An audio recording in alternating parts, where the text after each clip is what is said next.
Coming up on UGTV, Standing Committee Meetings of the Unified Government of Wyandotte County, Kansas City, Kansas. We begin with a meeting of the Public Works and Safety Standing Committee. This will be followed by the Administration and Human Services Standing Committee.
Works and Safety Standing Committee to order. And we want to welcome everyone to this meeting. Public comment is welcome. Anyone wishing to speak on any item on the Standing Committee agenda may do so when the item is up for discussion. You would have up to 3 minutes to state your comments, and we would ask you to come to the microphone and be recognized. For accurate recording purposes, we will ask all present to speak directly into a microphone. Would the clerk call the roll? Roll call. Bryant. Here. Philbrook. Here. Markley. Here. Kane. Here. Johnson. Here. Bynum. Here. We have one revision to tonight's agenda. We have item number 3, which has been added. It is a resolution regarding BPU lines on Leavenworth Road from 38th to 63rd Street. And that will be our item 3 on tonight's agenda. Next, we have minutes from the February 13th meeting. Is there a motion? Move we approve. Second. We have a motion and a second. All in favor signify by saying aye. Aye. And the minutes are approved. The first item on our committee agenda is a fiber network update for the police body cameras. And we have Joe Connor and Ellen Howes here to make comments, presentation. Well, good evening, Commissioners, as we get kind of settled here. So we want to just open up, provide an update, then also kind of start some discussion about fiber and fiber planning in our community. And I think that one of the things that's happened as we've gotten into this topic with the police body cameras is there could be a higher purpose or more use for fiber, across the community. So it's one of those topics I think that Alan and I, kind of knew something about. I think Public Works knew some things about it, but it wasn't anything that anybody was a real expert on. So every time I go to a fiber meeting, I learn something new. And I think it's a great topic. And so as we're heading into, again, with the body cameras kind of spurring our thought process, we want to talk a little bit more with you as our policymaking body to decide this is something if you have real concerns with it, or if we want to continue to pursue it, or how we want to go about it. So that's kind of the premise of our conversation. So I'll just start with kind of what we're trying to from our objectives for the meeting. Again, update on police body cameras, some community fiber planning, and then just have some discussion.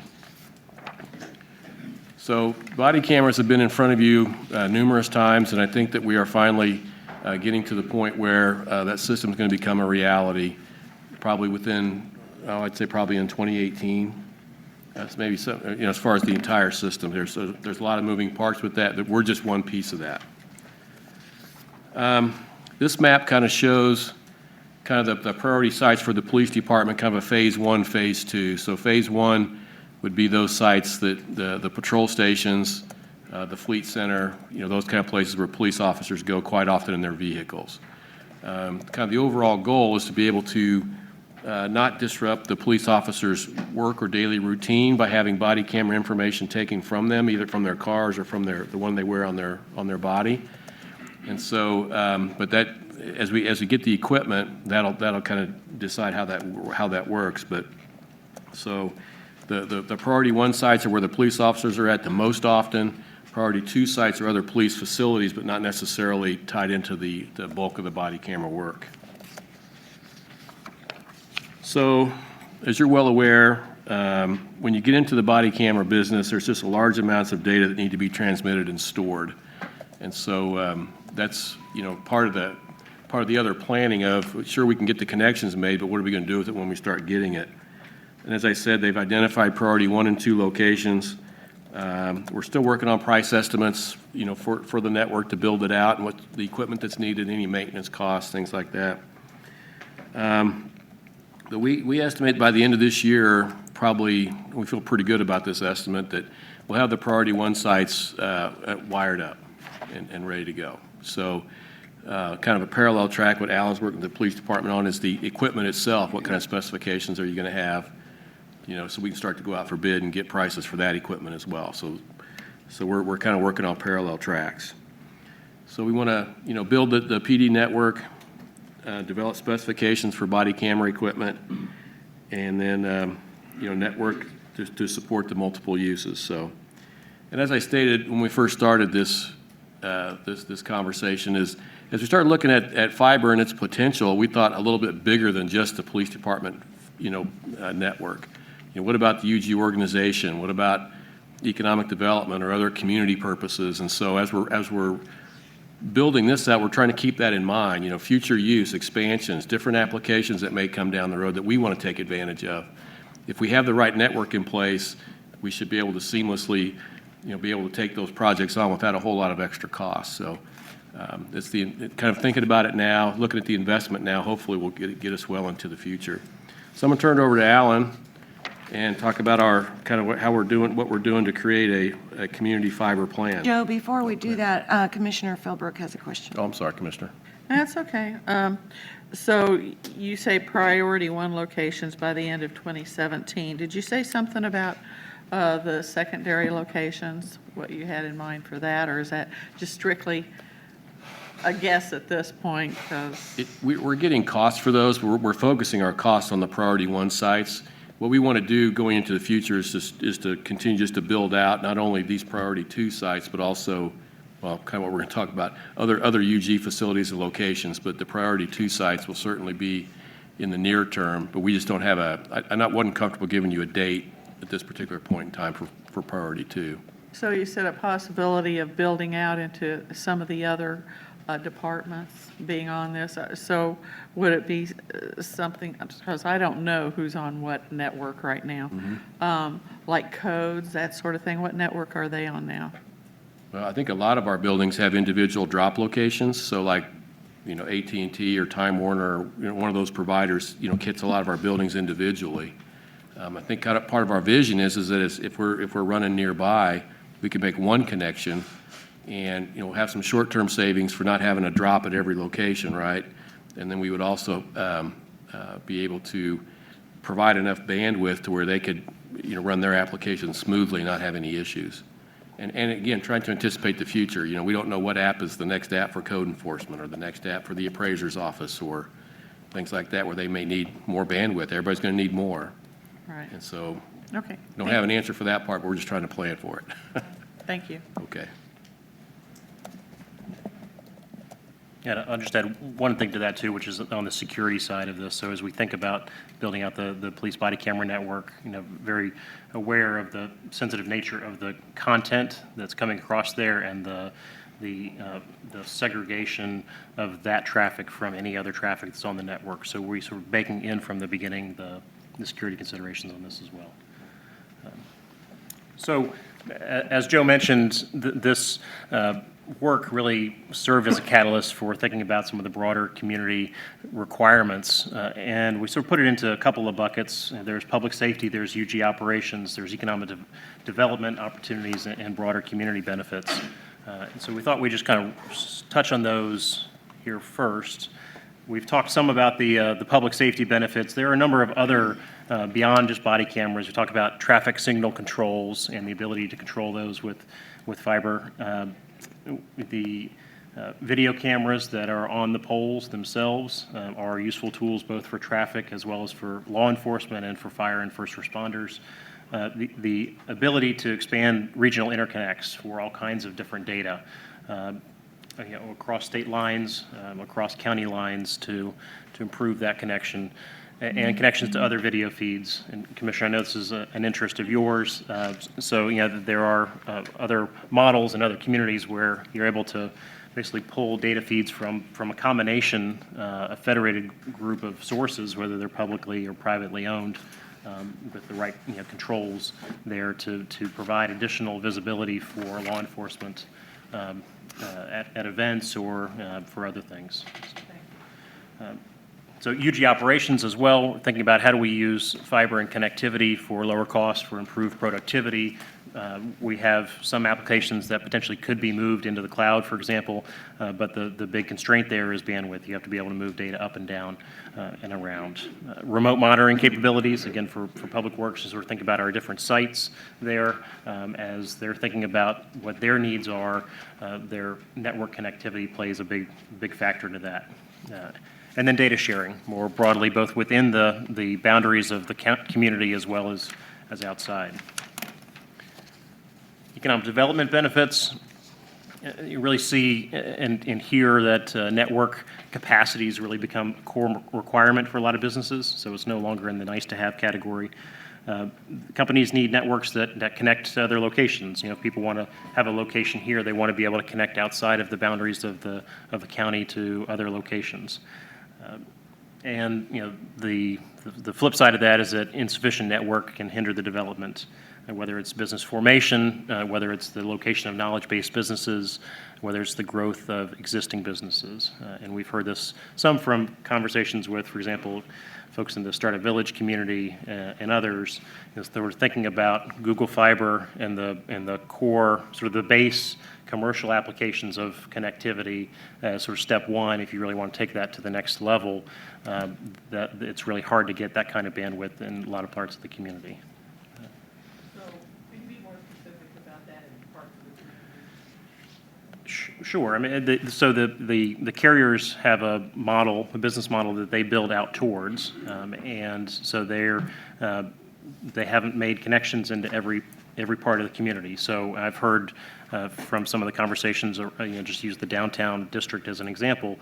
Google Fiber isn't running down Minnesota Avenue, and this is secondhand, but it's expensive for them to dig in an already built urban location, and so the cost-benefit analysis becomes a difficult one for the investment of private sector carriers into some communities or some areas of the community.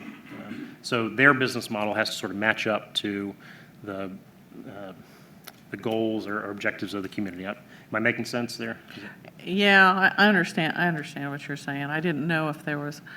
Could you, at some other time, give me a map of what we're talking about where the low areas are? When I say low, where the areas are that they haven't really supported yet. We're working on that. I don't have that map to share with you, but that is an active conversation. Okay, so yeah, when they get around to sharing all that information with you, if you would share that with us, I'm sure we'd like to see that, because I know it's going to affect our development, our economic development, some of the other stuff, especially with some of the small businesses, because they really do have to have that sort of thing. Thank you. Commissioner. Yes. I was under the impression when Google came in that Wyandotte County was selected because of its old infrastructure. And I see my fellow commissioner raising his hand, so maybe he can address that. But I thought that was one of the benefits that we had as opposed to other competing cities. Maybe I was reading the wrong thing. There were a lot of promises that were unfounded, and they couldn't deliver the package that was delivered to us. And in fact, they claimed that only their workers could do the work, and it's the same stuff BPU's been doing forever. So, in fact, I won't even have them hooked up to my property, because of the way that they did it. But we were told that everything would be included, and they did not deliver that package. About that, because I'm going to wave the flag for Commissioner Bynum. If it wasn't for Commissioner Bynum and some other folks stomping around all over the place to get people to sign up for it, there'd be a lot of areas that wouldn't have Google Fiber right now. And it was, I'm sorry, guys, but for me, it was a nasty piece of work, the way it came down.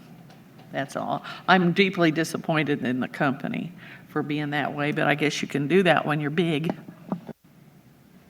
And we'll come back later this spring or summer with a more fulsome update on Google, the connections, and give you more detail on that. I don't want to go too deeply, into it on this conversation, but suffice it to say that part of what this conversation is about is, how can we more control our own destiny in the development of the fiber assets that more broadly support both our operational needs, but also the economic development and community needs. Keep moving here. The community access, and again, thinking about as we get into the planning process, what are some of the opportunities to create new ways for residents to connect to employment opportunities, education, student achievement. This is not getting into the fiber business. Just to be clear about that, that's not what we're thinking. But as a broader community fiber plan, thinking about with the full range of how providers can expand the opportunities for our residents. What are those recreational and education opportunities for things like, just consider the amphitheater and other venues like that, as acts require more of that bandwidth. How do we think about that as part of our planning? And how do we think about our conduit, which we have in the ground and really is an asset? In addition to being a cost and something we put into projects, it really can be used as an asset, can be leased back to providers of all different kinds. So we're taking a structured approach here in the short term. We want to complete some existing projects. The police network build out we talked about, including conduit in public works projects that are going live this year, that are happening. We've established a UG Fiber working group, and I'll talk more about that in a minute. If there are immediate economic development opportunities that Greg Kindle or others identify, we want to support those however we can. We'll be looking to develop a network architecture, so working with consultants that Public Works has to create the detailed network architecture that we need to make sure we've sort of dotted all the I's and crossed all the T's on the technology side. Identify those high priority corridors or nodes. Conduct a fiber assessment. So again, looking at what are the needs of different departments, how are they thinking about their technology and network needs, and establish a connection to what's called the Carrier Hotel in downtown Kansas City, Missouri. So on the identify the corridors and nodes thing, does that relate, one of the many things it might relate to would be new development for the economic development part of it, that would come in with infrastructure when you're putting other stuff in, you would be putting in fiber at that time?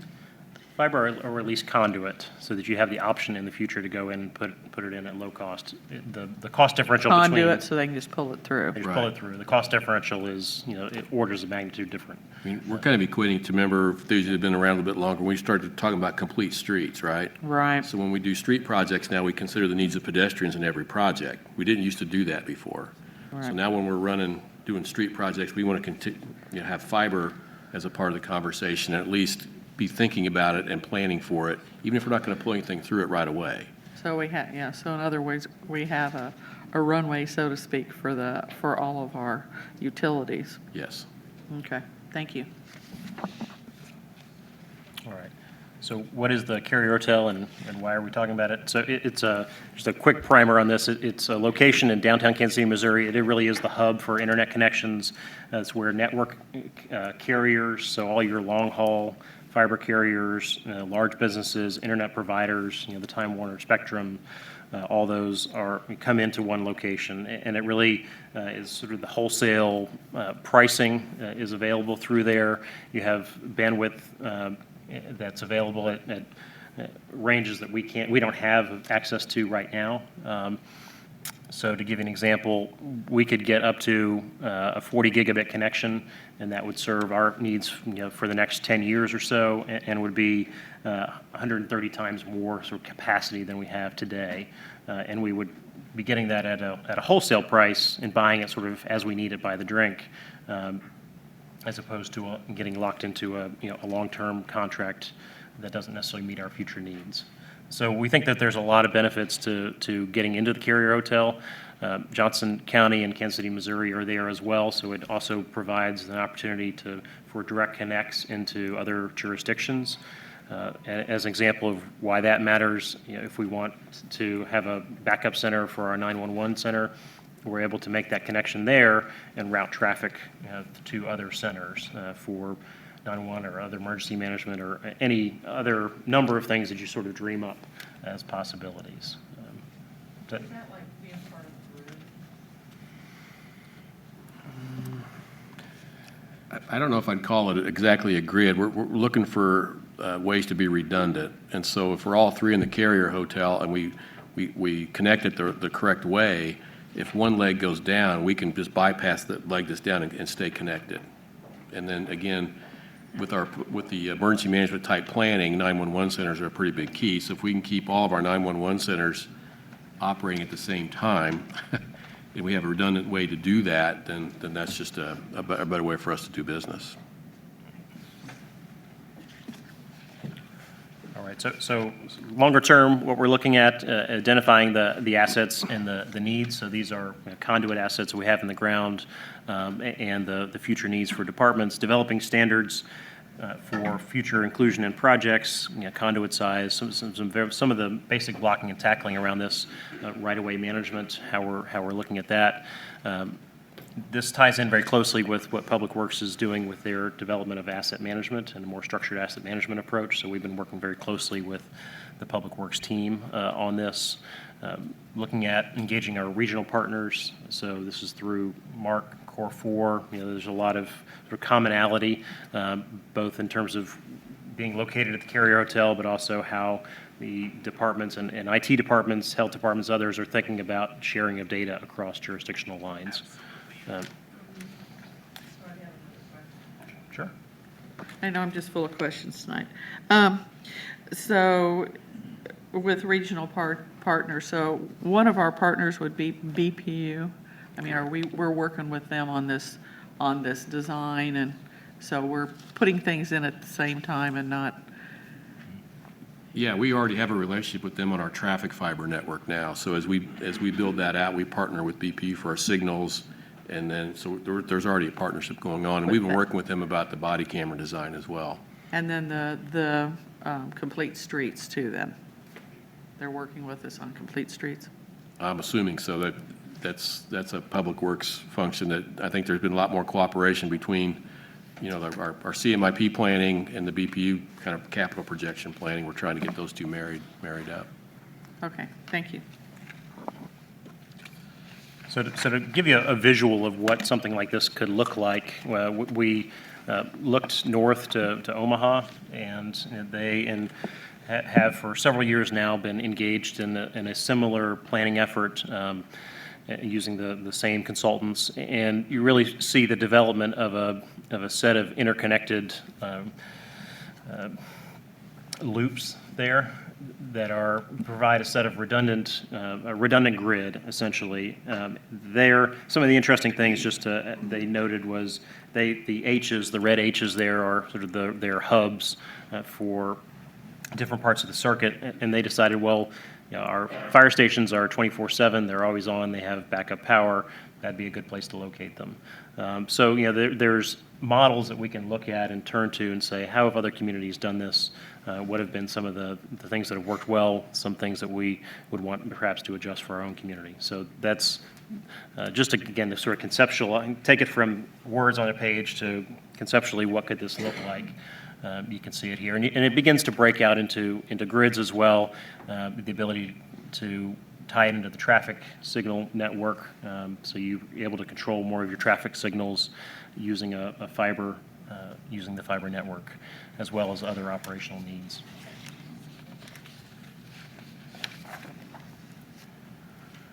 So as I mentioned, we've created this fiber working group. It consists of a steering committee. We've got a technical team that's looking deeper into it, and then we've got vendors who are already currently on contract in different areas of the organization through IT and Public Works that we've engaged as well. Go ahead, Commissioner. Yeah. So the fiber working group, without anybody throwing anything at me, is it possible to include somebody from BPU on some of this stuff to work along with us? We certainly can. I mean, we've been in communications with them, from day one. I think that the challenge that they have is that their network is kind of theirs, and they've got a very sophisticated network, and it's very secure. It's a great network. Right. Whereas our folks is a little bit different, but we can certainly add them to the mix. That's not a problem.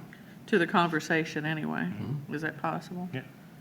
I think, even if it's more as a communication tool, like you said, they have their own network, but it might be good for just information sharing. Sure, absolutely. Thank you.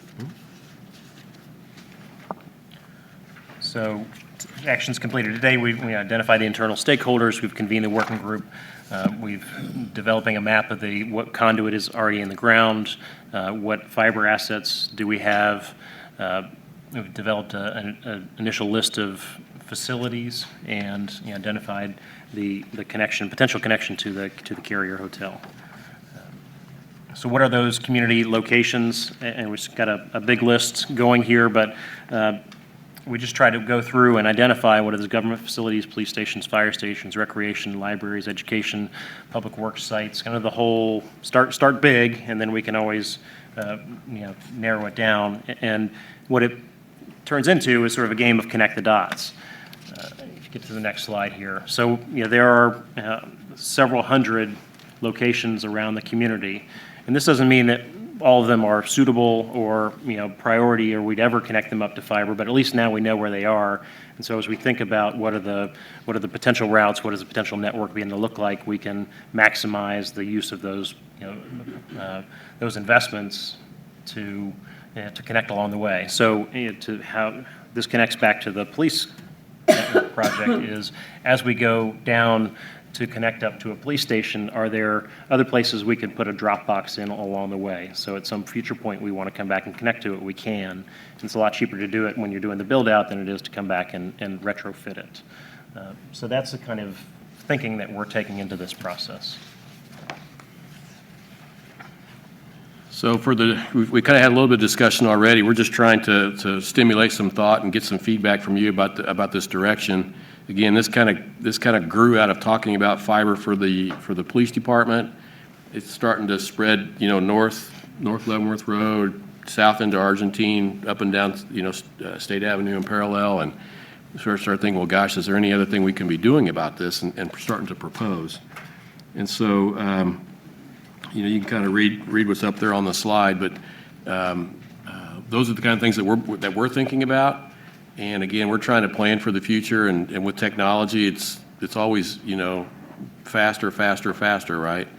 And so we're just trying to try to stay, maybe not ahead of the curve, but at least, be a part of the conversation instead of trying to play catch up later. So just didn't know if there's any other thoughts from the commissioners at this point. Just a couple of comments. It started when we first came forward with the police body camera grant, and we kind of stopped because we discovered the fiber piece was so expensive.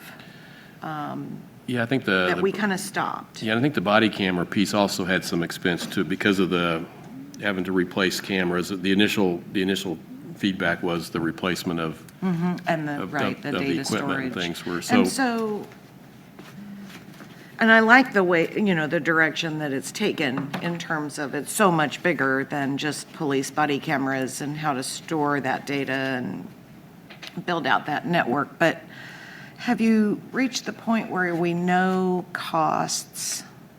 I mean, we know costs probably for 17 because you talked about having that tier 1 built out by the end of this year. So are those costs in the current year budget for that fiber planning that we identified with the police body cameras? for the fiber itself, That's in the current year budget? yeah, we think the bulk of it is there. I think that Okay. we're not completely done with our cost estimate yet. We're not completely trying to identify funds to make that work. So that's why we don't have any specifics on that particular piece. But we feel like we can make it happen for those core sites this year. Okay. All right, Commissioner Kane. Can we get a quarterly report? You guys come and speak to us and tell us where we're at?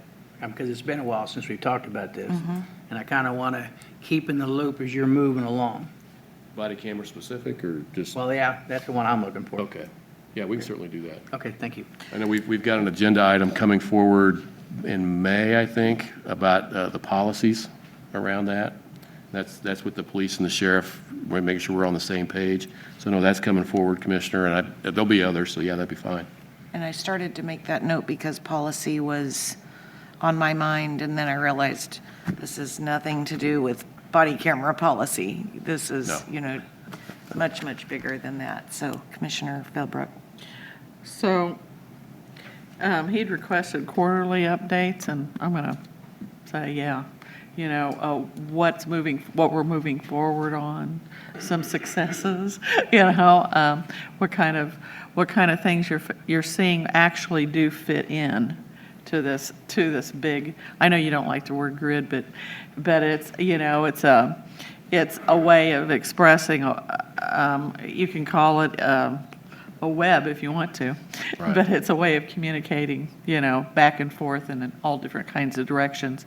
So I want to keep up to date on this because I get repeated questions from constituents about why we can't find out about this, that, or the other thing. And it's like, can't answer that question because I can't get to everything yet.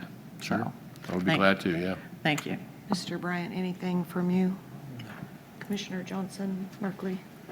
I would ask, on page number 9, where you talk about creating new opportunities to connect residents, and I might have been having one of my moments where my mind was somewhere else, which is not uncommon.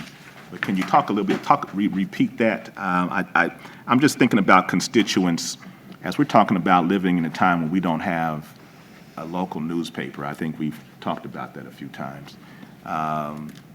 Constituents are still not able to get information from the UG and other municipalities in some means or format. Would there be opportunities at some of these hubs for it to be open to the community, for lack of a better term? And I'm just really out there somewhere. I don't know if I'm even asking a relevant question, but a place where people can go to get information via the technology that we're putting in. Yeah, sure. I mean, it's all in what you want to access, right? I mean, the connectivity, I think, could be, once we get this kind of built out, is more the easier part. Getting the folks to access, to get information is the harder part. And so, I mean, I think the answer to your question is yes, unless you have a different opinion. But, if we can, wire up a community center, make it as fast as we want, and people can go there and get free internet, Yeah. right?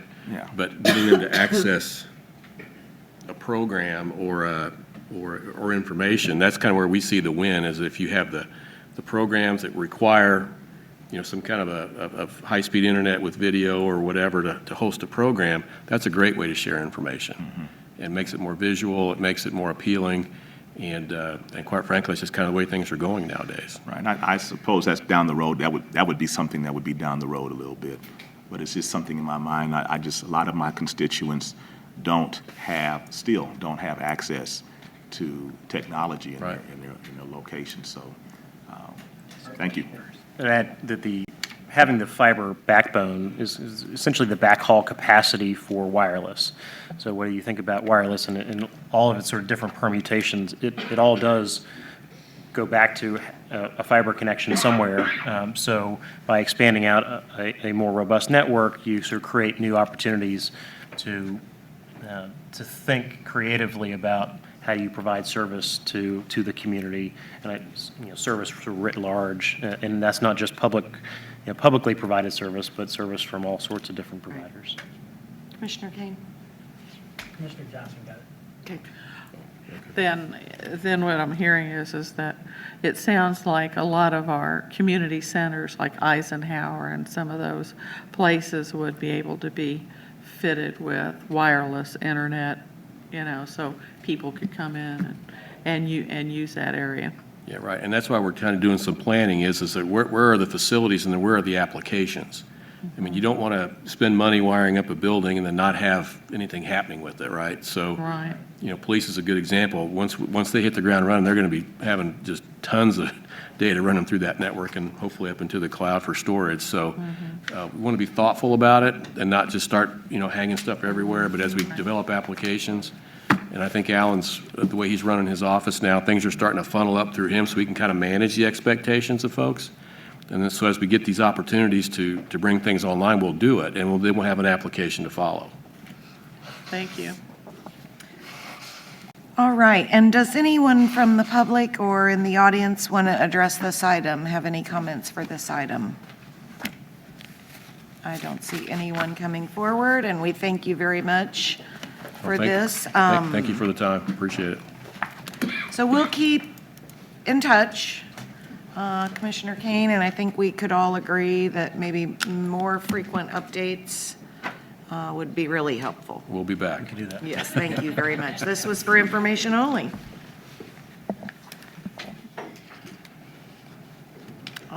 Item number 2, we will transition here. Item 2 is an update on Turkey Creek Flood Reduction Project and the flood warning system, and we have Sarah Fagel here. And welcome. Hi, my name is Sarah Fiel White, and I'm a project engineer in the Public Works Engineering Department. And I'm going to give just a quick update on the Turkey Creek project and talk about our flood warning system that we have in place. First off, that picture there, some might think that that's, rapids in Colorado, but that's actually at the tunnel in Turkey Creek. So it's one of our urban streams that we have that is a great resource, but it also has a lot of flooding potential. So the Turkey Creek Flood Damage Reduction Project, this is a map of all of the different components. This is a joint project between us, KCMO, and the Corps of Engineers. It is a federal run project, and we are a shareholder in that project. This project started back in the late 1990s with a feasibility project. As a lot of you guys know, Southwest Boulevard frequently flooded, and this project was, even more emphasis of this project was put after the 98 and 99 flood, when there was a lot of damage in that area. So these are the different components. Let me see. There. Okay, so right here is the tunnel. This tunnel takes Turkey Creek right here at 35 and outlets it to the Kansas River. This is a huge tunnel that had some major repairs. This is what kind of started the project. That was in 2007. So Turkey Creek comes in here, comes from Johnson County, and we have it in this area. The reason this is a joint project with KCMO is that they actually, and they pay more. They're at about 26 or 27% that they pay, because they get the benefits along Southwest Boulevard of where a lot of that water used to go. It would miss this tunnel and it would go in here to that. So these are all the different project parts. This project is, right now, it's at $151 million. It just was passed for this project increase this past budget cycle in the federal government. So we pay 11%, roughly 11% of the project, which is approximately $17 million. This is not all, we don't just flat out pay the money. A lot of this is in forms of our LERDs that we've done, which is easement acquisitions and some relocations and some other project costs that we have spent, as well as our time as working on the project. So I'm going to just talk about two of the projects that are in construction right now or just finishing up. Missouri Interceptor Phase 1 is Missouri Interceptor is the final phase of the Turkey Creek project. Construction started in 2007, and this is the final section. It is slated to be done in 2020. So right here, it's kind of hard to see, I'm sorry. Go under here is where it goes into under I-35. This is called the Environmental Enhancement Area. So Phase 1 takes this levee that's right here, the railroad's right here, the levees goes along here, and it extends this levee to close that gap. This is ABC roofing, just to get like your bearings and everything. So, Phase 1 is the continuation of the levee. It's a channel slot that lowers the channel before it goes into the tunnel. And the reason we have to do a channel slot is we're accepting, it's a dual 10 by 9 foot RCB outlet structure, which has flap gates on it. So that's carrying a lot of flow, and that's Phase 1 is putting that in. The other thing we are doing, part of this project, is we're installing a dewatering structure that will actually dewater Turkey Creek before it gets to the tunnel, so in order for them to do the channel work. The positive thing of that dewatering structure is they're actually going to leave some of the structure in so that when we have to dewater the tunnel every 10 years, we'll be able to utilize that. So here's a picture of the construction. They got started this past summer, and this is slated to be done in February of 2018. So right there is the mouth of the tunnel there. Restored Channel Phase 3.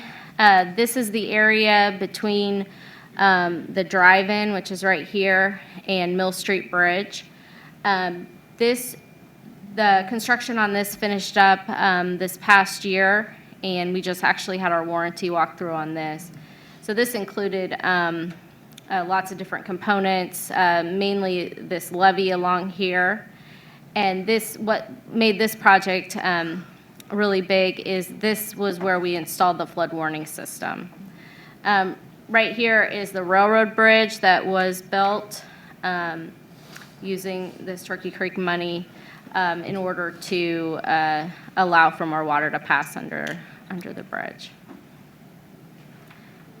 So here's some pictures of the different project components. As you can see here, this levee helps, this is built for a 100-year event, so it's going to keep this water out from flooding the area behind, which this includes the drive-in and then that area, those houses in between Southwest Boulevard and Turkey Creek. So one of the things that had to be put in is with Mill Street and the different constraints, there's the railroad track, there's the I-35 and the I-35 overpass. Mill Street Bridge, or Mill Street, the bridge wasn't able to be raised up enough that it wouldn't flood because of the the upper constraints of I-35.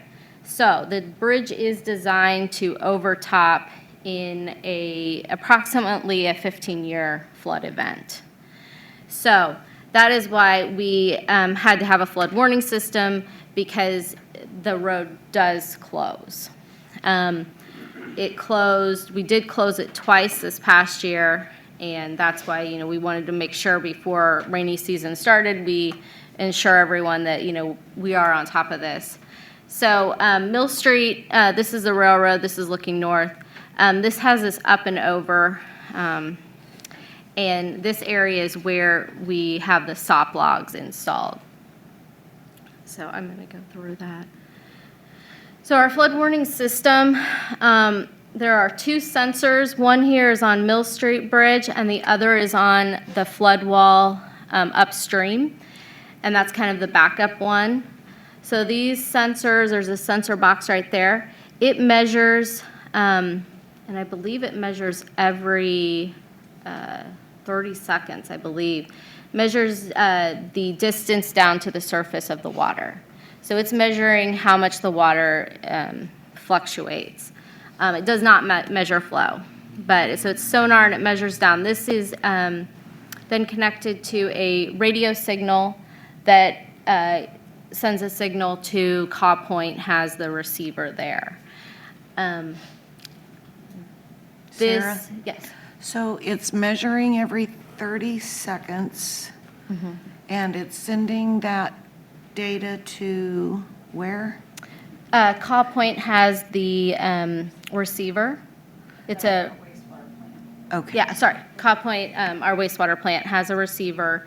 And then all this data is housed in a system called Contrail.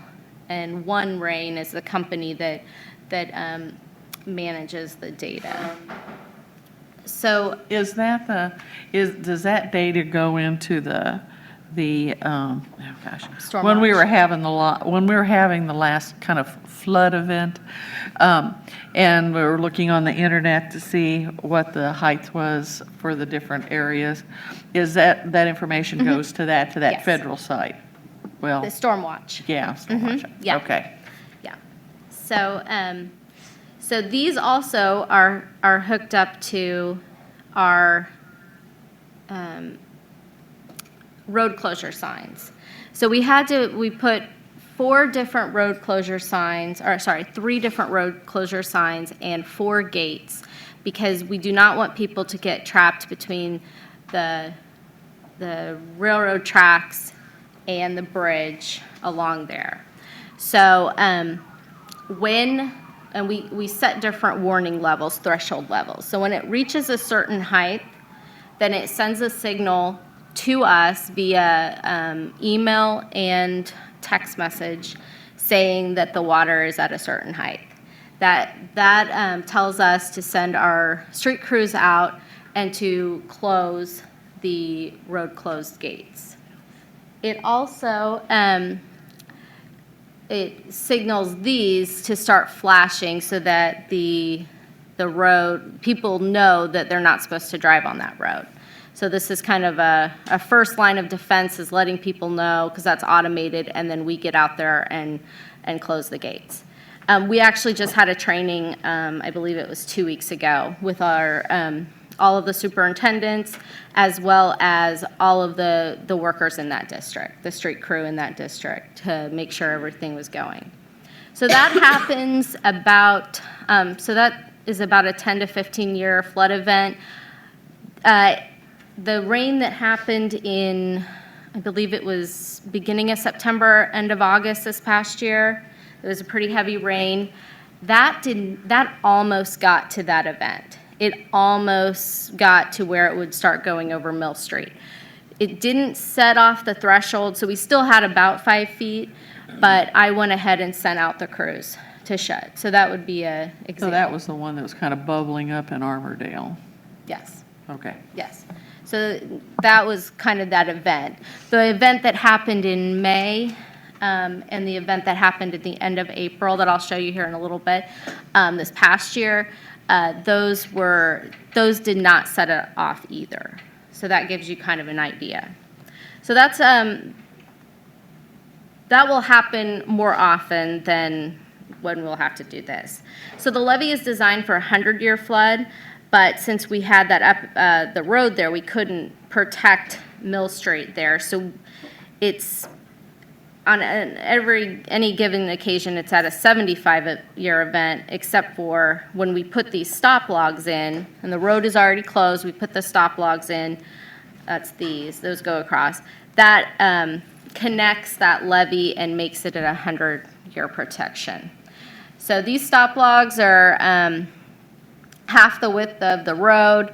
They weigh about 200 pounds, so it takes about 3 to 4 workers to carry those. So those get dropped in here, and then that provides that protection. They're housed here in, if you've driven by and wondered what that building is, that is our stop log shed. And so those are just accessed from there and carried over and put up.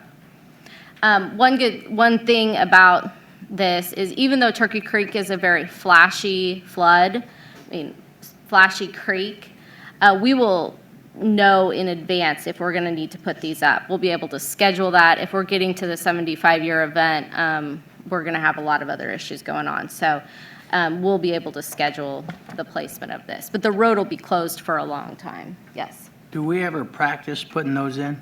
Yes. So as part of our training that we did a few weeks ago, we also put these in. We closed down the road and did this. So at a minimum, we're supposed to do this training once a year. So we're planning on doing that in March in preparation for the rainy season, so that year's crews know how to do it.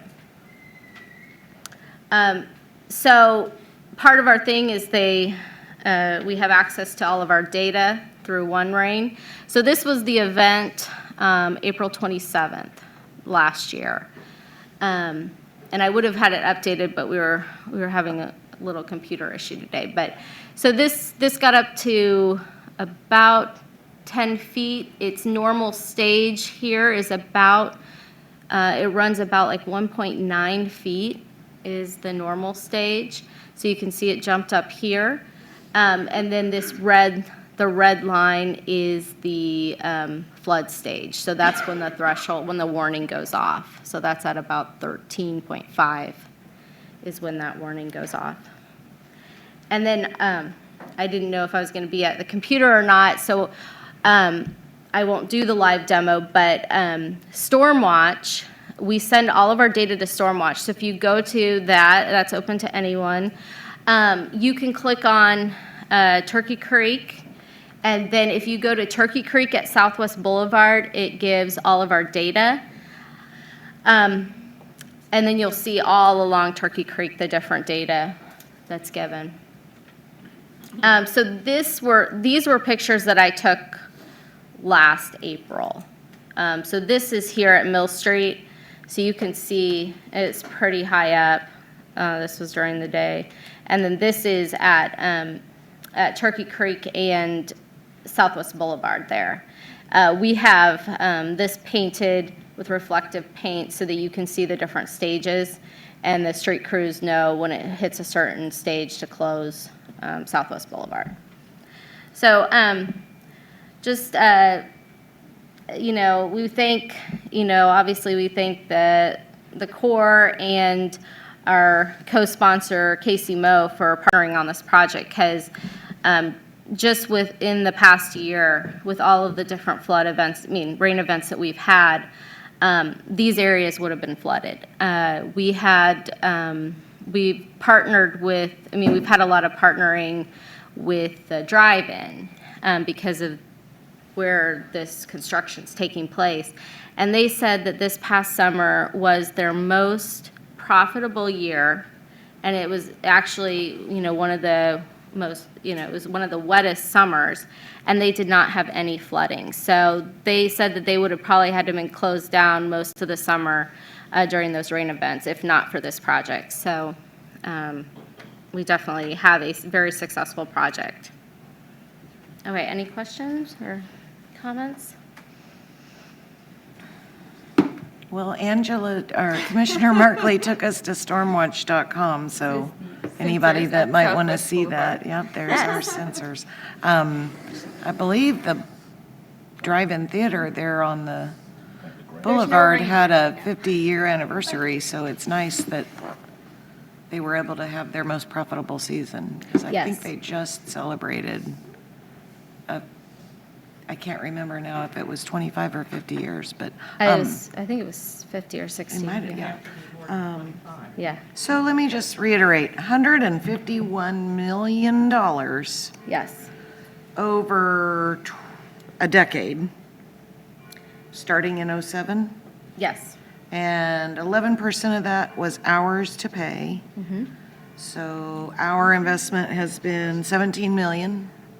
Yes, we have paid about 14 million so far, and we have about 3 million left. Okay. Before the end of the project. When it got started, it was 12 million, or 11 million. And now And it's, as prices go up with Yeah. construction and everything Yeah. else. The beginning project was, the original authorized project cost was 87 million.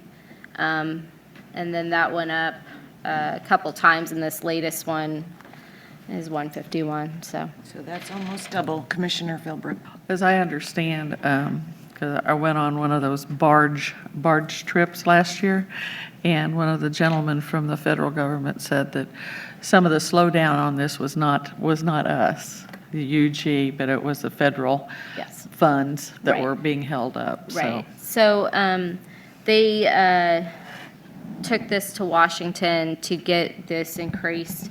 And so right now, it did get put in the budget. I don't know all of the ins and outs of it, but they're waiting to allocate that so we can continue the project. Well, I understand some of the politicians did a little conversation around that and helped move that forward, so whoever they were, thank you very much. Yeah. From Commissioner, I believe that it's a for information item. Yes. Is there anyone from the public or in the audience that would like to address the item? I don't see anyone coming forward, and we thank you very much for this update on this very important project. And item 3 is the item that was added to our agenda. This is an item, it's a resolution regarding the BPU lines on Leavenworth Road from 38th to 63rd Street. And Do we have, Ryan? I don't think I got an email. If I did, I didn't open it up. Is it, okay. Does anybody have a blue sheet? I do. Thanks to Mr. Bryant. Come on, I got one. We did. Okay. Usually it's the other way around. This All item right. is just regarding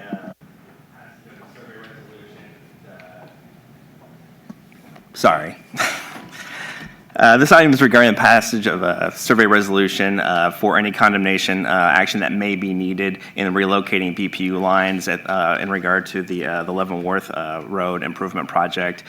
It's a fairly routine resolution that is required by state law before we would initiate any sort of condemnation action that may be required. Questions? Move to approve. Second. Yes, sir. This is the one where we're putting the power lines under the ground? That's my understanding, yes. Okay. Some of them. Any other questions? Uh-uh. No. We have a motion and a second on the item. Could we have roll call? Roll call. Bryant, Aye. Philbrook, Aye. Markley, Aye. Kane, No. Johnson, Aye. Bynum. Aye. All right, that is the last item on our agenda, and our Public Works and Safety Standing Committee agenda is completed and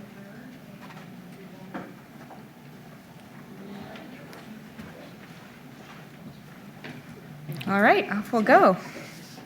I will now call this meeting of the Administration and Human Services Standing Committee to order. We want to welcome everyone to this meeting. Public comment is welcome. Anyone wishing to speak on any item on the Standing Committee agenda may do so when the item is up for discussion. You will have up to 3 minutes to state your comments. Everyone, please use your microphone. Commissioners, remember to hit your button. For accurate recording purposes, we ask all present to speak directly into a microphone. Would the clerk please call the roll? Roll call. Philbrook. Here. Johnson. Here. Kane. Bynum. Here. Markley. We have one revision to tonight's agenda. Item number 4 has been added, which is a request for approval for extended services and associated funding with providing transit service to the new Amazon Fulfillment Center. So that'll be item number 4. Next, we have approval of the minutes from our February 13th meeting. Is there a motion for approval? So moved. Second. We have a motion and second. All in favor signify by saying aye. Aye. Opposed, same sign. Those minutes have been approved. Our first item is a grant for the Sexual Health Adolescent Relationship Program. I'll recognize Terry Breckeisen. Thank you. Christina Van Cleve is with me this evening, and she's the head of our STD program and our teen sexuality programs. The grant that we applied for is got some key words in it: teen pregnancy prevention, healthy relationships, $1.5 million, no match required, 3-year grant, and building healthy relationships among teens and pre-adolescents. And we have a lot of community partners with this. We're excited about the potential. Only 3 awards will be given in the United States. It's highly competitive, and this will allow us at the Health Department to continue our health education activities for teen pregnancy prevention. Any questions, commissioners? Second. Any questions from the public? Room kind of cleared out after the other meeting ended. All right. Roll call on the motion. Roll call. Philbrook. Aye. Johnson. Aye. Kane. Bynum. Aye. Markley. Aye. Thank you very much. Thanks Good a luck. lot. Thank you. Item number 2 is a resolution relating to the exclusion of a portion of Holiday Drive from the boundaries of KCK and setting the matter for public hearing. It will be presented by Susan. Welcome. Good evening. This is the second part of the Lake Quivira de-annexation project. There are 3 parcels of private land. Private landowner, thank you, has filed a petition to remove those parcels from the boundaries of KCK for development purposes. There is a portion of Holiday Drive that runs through those parcels, and this procedure would be the start of what we need to do to make sure that we don't end up with a street that belongs to us running through Lake Quivira. Any questions from the commissioners?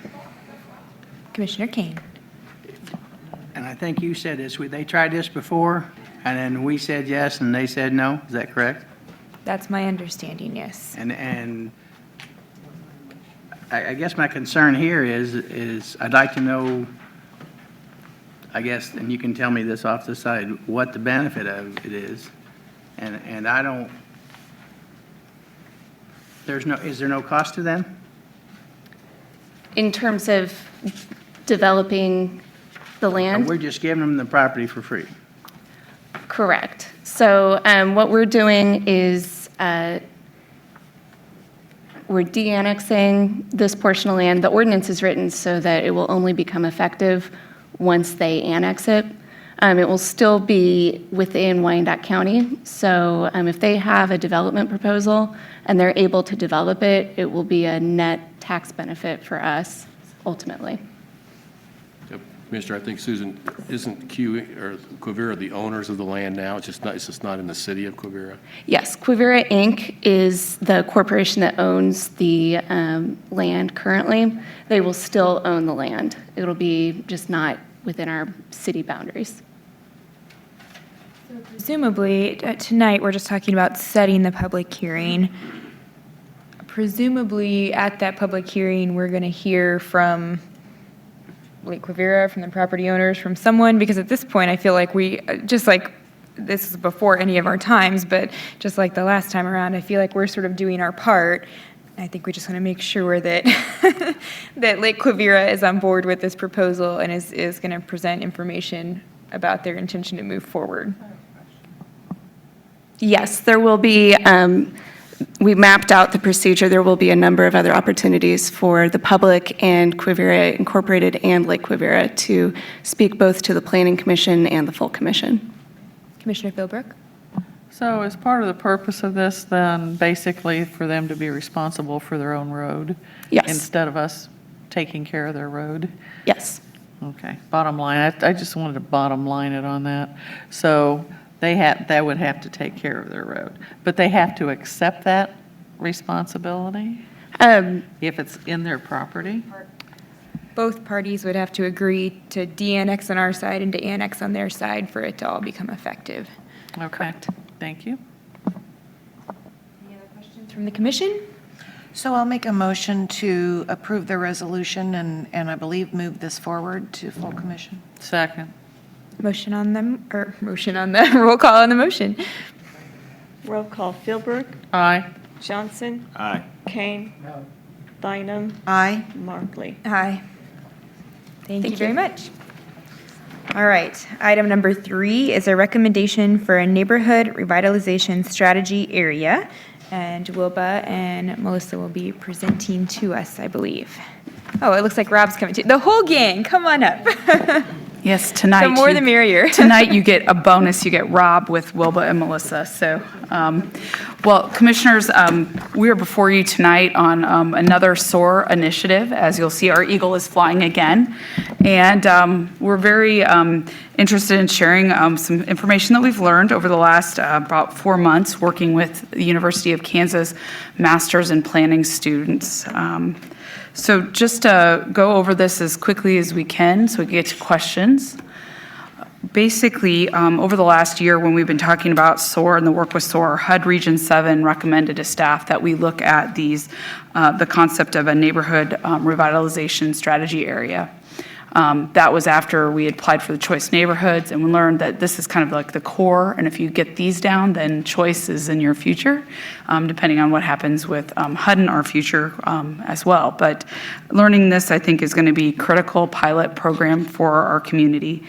Additionally, both community development and planning agreed to work together on developing this proposal for a strategic area. So then I wasn't left trying to figure out how to do it on my own, which makes me even happier. So we did engage Masters in Planning students to do independent review of the data sets, which we felt was important as staff, to have someone else look at our community and help us identify where these areas were. And we did not constrain them other than by our corporate boundaries of Kansas City, Kansas, and they did analyze all of our census tracts. So, just to briefly go over this, and this is where I could get into trouble, but Wilba is here to bail me out. What is an NRSA? It's basically an area where you put intense collaboration to try and transform a neighborhood. So it's not money, it's not a grant from HUD, it's actually collaborative work using dollars that our community has, either from the federal government or locally, that we're spending to improve our community, and working with community partners, and there's a whole list of categories of groups there that we would be engaging with. And it's to basically help the residents help grow their neighborhood.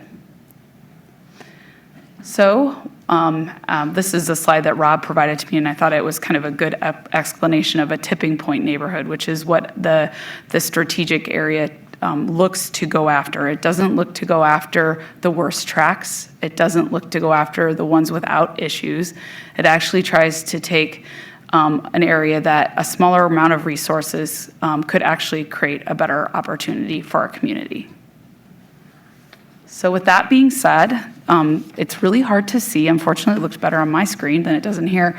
The ones highlighted in a very pale shade of yellow are the census tracts that were identified by the University of Kansas Masters students.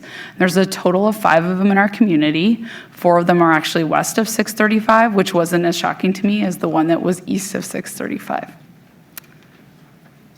So we actually looked through those, and 2 of those were tracks were actually identified as being low to moderate income, which is what's required in order to be used with our HUD dollars. And then 3 were not. And so we then dove into the neediest of the needy that were in this group, but not, again, the worst tracks or the ones with the least amount of issues, right? And we did analysis by reviewing the information with the students. We also took driving tours of both areas that were left in there, and also consulted with our other departments on sort of what they were planning on doing over the next couple of years that might be beneficial to one or the other of the tracks. And you can see the list of partners that we looked at internally. I might add one thing on the students. We did a lot of work with the students, but they were under the guidance of one of the nation's leading experts in housing policy and expert kind of in HUD regulatory opportunities, Professor McClure at the University of Kansas. And we actually happen to be his students at one point too. So, and he works a lot with Mark in the region. So we did then go through and look at all the factors that were utilized in the decision-making process. And this data was provided not only to them through information that you get for like the census, American Fact Finder, but also from information that we've been collecting with our SOAR initiative. So there was a multitude of factors going in, and our assessor's office and so on and so forth. So 11 of the 21 factors were top or most in need of attention within this Census Tract 422, which we'll show you more information about as we move forward, including things like highest poverty rate, lowest college graduation rate, least amount of building permits pulled. And this slide is just to highlight the fact that how we looked through this, and where we could see that this was the one that was nearing the edge of the tipping, which is why HUD says this is where you should be working. And just to remind the Standing Committee, we set out to do strategic work with SOAR and related to property maintenance and our values in our neighborhoods. And the NRSA was a logical project for us to endeavor upon because it does work with the concept of tipping point neighborhoods, which our staff has learned are the key strategy areas to help fight the blight that is occurring in your community and to start to stand neighborhoods back up. This also dovetails well in with our concept of strategic court enforcement that was approved as part of the SOAR objectives by the Commission back in January. In addition to that, since the start of the year, we've also found out that our police department is going to be employing something called data-driven approaches to crime and traffic safety, and that area is right next to or adjacent to this census tract, which actually makes it a great place for us to be working, and that is from 7th to 18th along Central. And yet to be unveiled to you in the 2018 budget, which is coming up in the next few months for the Commission, we are recommending a Central Avenue area master plan, which is one of the last 2 or 3 plans that need to be completed for the eastern part of the community. So plan content, just to go over very briefly here, it is a 5-year plan, and it would align with our 5-year plan through HUD that we'll be submitting this August. And we would be setting the neighborhood boundaries as part of the plan. We've given you kind of conceptually the area as a census tract, but we believe picking up some sides of streets or going a block deeper might make logical sense, and we'd want to work through that with the community and community partners over the next couple of months. And then also, we have to provide a lot of information back to HUD on the kind of the economics and the other socioeconomic factors in that area. And then, of course, we have to provide a documentation for our stakeholder involvement. And then here's just a list of other items that go into it, which are not completely exhaustive, but will exhaust Wilba's team as they try to prepare this document over the next couple of months, including housing and market economic analysis, which is something that was just presented at the LISC event that the city of Kansas City, Missouri is doing as well. And then one of the things that's helpful about using this tool from HUD is that it does release the cap off of the low mod requirements for housing. So you can actually work on creating more socioeconomically diverse neighborhoods, which we realize will be beneficial to our community as well. It helps us on the job creation side by lifting the tracking requirements on some of that, which would typically be required.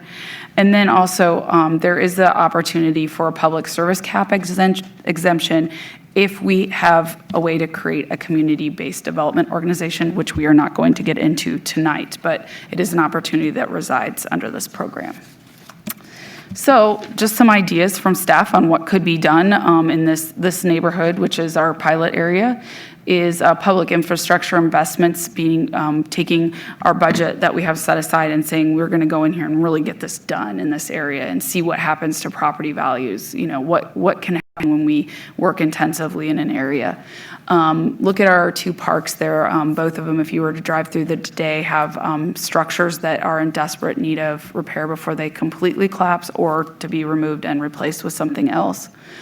It also allows us to get into some public service things that we believe this area of the community could benefit from, including banking, meaning learning how to be banked. That's a term that the feds use in this area. Permitting, meaning our building permits. There's a very low amount of them, but if you drive through the neighborhood, it appears people are doing this work, but then it's not getting captured in our appraisals, which doesn't help them and it doesn't help us. And jobs and so on and so forth.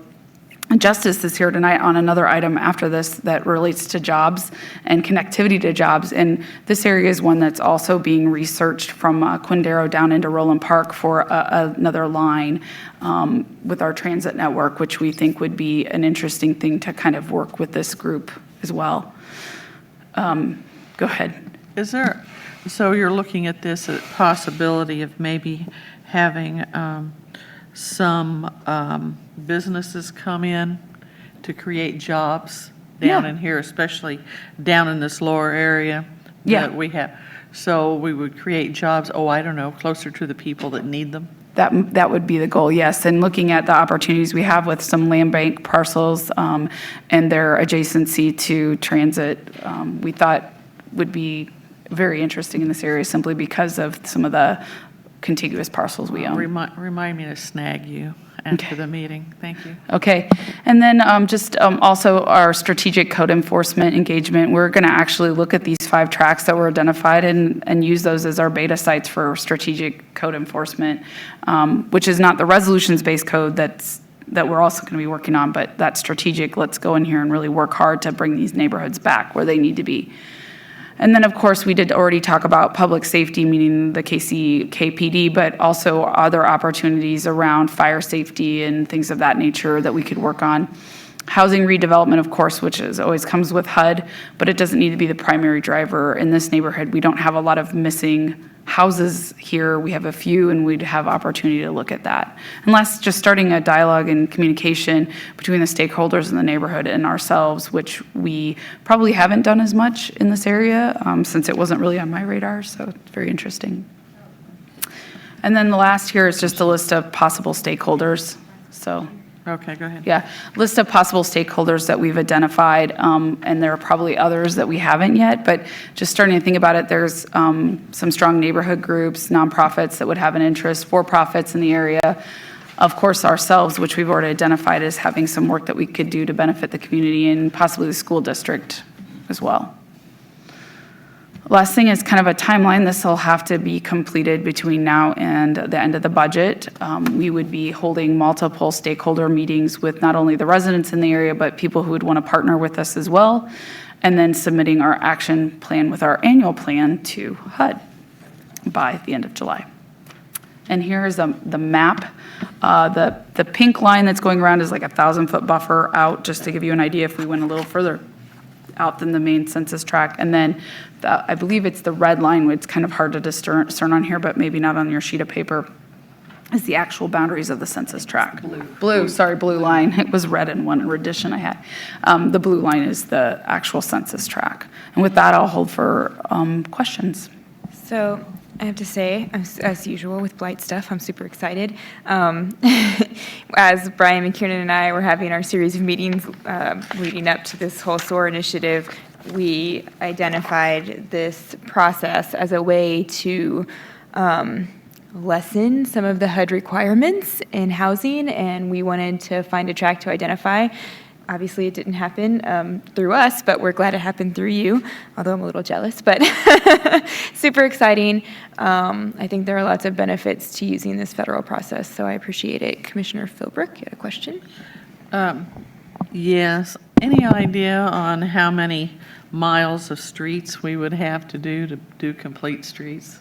In this area, no, we haven't dove that deeply yet. Okay. so. Don't have a heart attack when you figure it out. Yeah, there's quite a bit in here, although there's a lot of parkland too. So, this is an interesting track for it to have risen up, as we do own a lot of land for recreation in this area that's probably not utilized at the level that it could be, and has some great views of the city. Well, it looks like a great area to work on, and good luck. Rob says his guesstimate is 15 miles. How many? 15 miles. 50? 15. Oh, okay.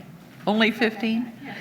Only It is one of the smallest census tracts that we do have, which is good, given the type of work that we'd have to do here. Commissioner Johnson, you're reaching for your mic, you want it or not? Yeah, we've had a good, long conversation about this, and I kind of talked about this with staff.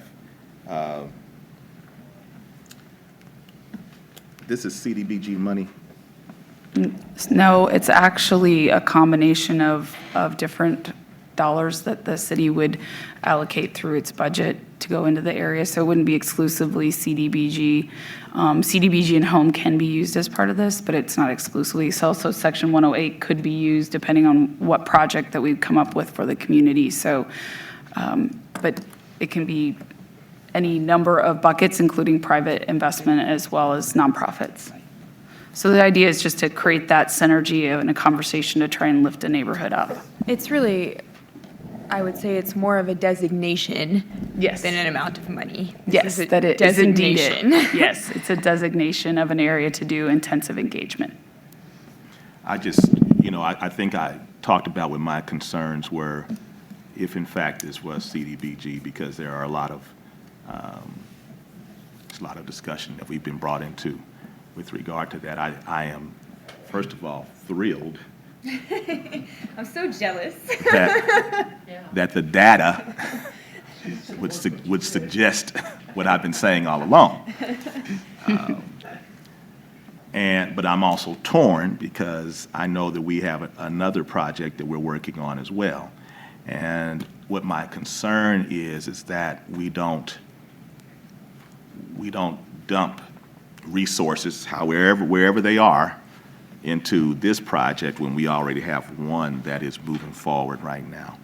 And I'm not really sure, or I want to make sure I understand the scope of, we talk about a 5-year plan, what those dollars would be for something, or those resources would be for something like this vis-a-vis what we're working on right now in the Northeast.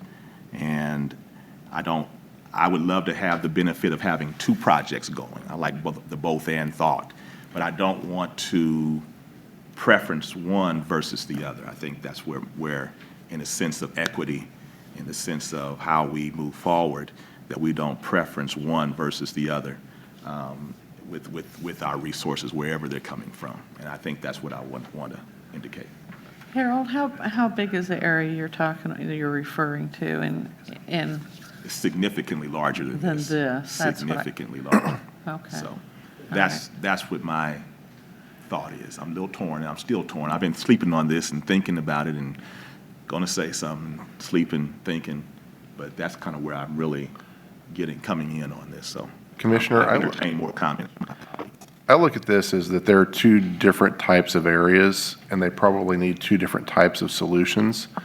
And we probably do need to work on both at the same time, because if you look at the progression of the census tracts that were low mod tracts over time, I think we have our next 3 that have been identified for us.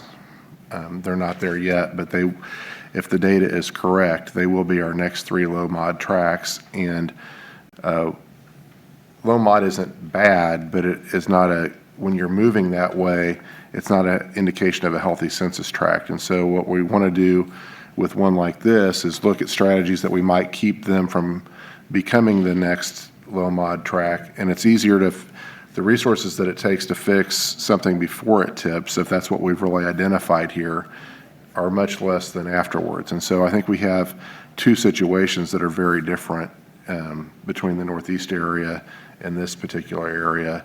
And we should make every effort to try and do both of them because they're different problems.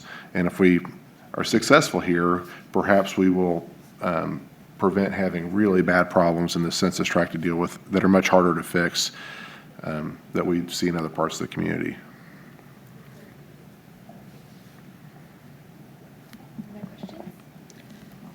I just want to make sure I'm understanding the process. The HUD actually came to us and suggested that we submit. And so all of this work and data was put together, and this is the tract where we've landed. And then it looks like more yet will be submitted to them. Should we agree to move it forward, and then they could still say no, thank you?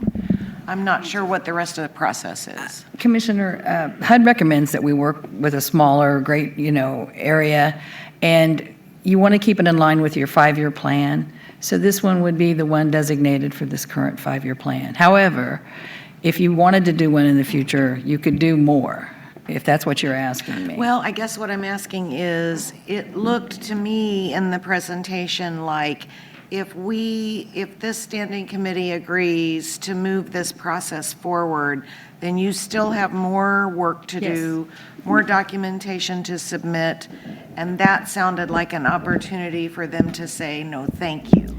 Yes. And so I needed to understand that piece, and I also need to understand of the potential allocation of CDBG money for 2018, how much of that, again, for probably the 3rd or 4th time, would dedicate to this? We don't have a budget yet for 2018. I understand, So but- you'll be seeing it, we'll be bringing recommendations. So this isn't giving us carte blanche authority to, as staff, to do anything. That'll come back to you. So this is starting a Thank you, 'cause that's process another to work piece with the of- neighborhood to figure out what they That's another need. part of where I'm unclear. Okay.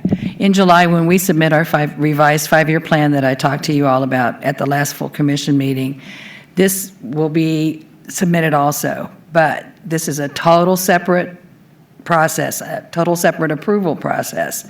They can say our annual action plan's fine, our 5-year plan's fine, but they don't like this. They can say that.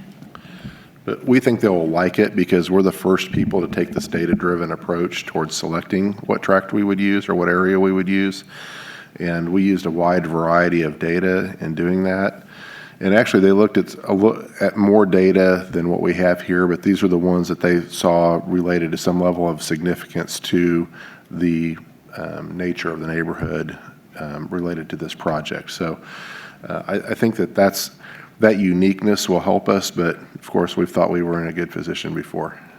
And just to kind of drill down and maybe hone in on the question I'm trying to get at the answer to, assuming that we get a CDBG allotment, I think we've been told budget as if you're going to get the same as you got this year. Or a little bit less. Or a little bit less. So I know where you're getting to, and I think that the most we're looking at is around $300,000. For? 1 year at a time. For this Yes. piece. Well, For CDBG, again, we haven't given you a budget or a proposed budget for the allocation of That's those where dollars. I'm just cannot connect the dots. So am I wrong that the entire CDBG budget for the current year we're in is approximately $3 million? we have not received a fiscal year 17 allocation yet. I think bottom line goes back to this is a designation. Right. So even if we send this to HUD and they approve it and say, yes, you have this area, that doesn't mean we have to spend our allocation in this area. No, you do not. This is just a designation, and because of the designation, some of the CDBG, some of the HUD rules are less stringent. Okay. Right. So this could be something we use part of that money on, Yes, or not? yes. Okay. I did ask, there's no minimum requirement on funding. That's where I was really Okay. getting hung up was.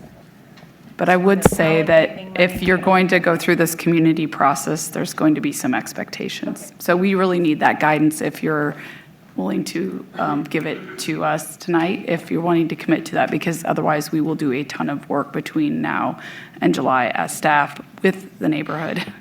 And So I that's where I'm concerned that I'm picking up some undertone that there's a little consternation. And I think the frustration we've always had with CDBG is that the money is difficult to spend in the way that HUD wants us to. So part of the benefit of establishing one of these districts is that the rules are sort of lessened if you're doing things within your designated district. So for once, we might be able to actually use the money in the way the HUD wants us to use it without it being a huge fiasco. So that was the benefit that we were sort of seeking and trying to get an area designated, is that ability to spend the money in a way that's strategic and not just how can we spend this money and not violate rules, which is what I feel like we've been doing over the past 5 or so years, is how we just want to spend it and not violate any HUD rules. So yeah, it's a I benefit. totally agree with that. I think that where my consternation comes in is that we have, as a commission, identified a place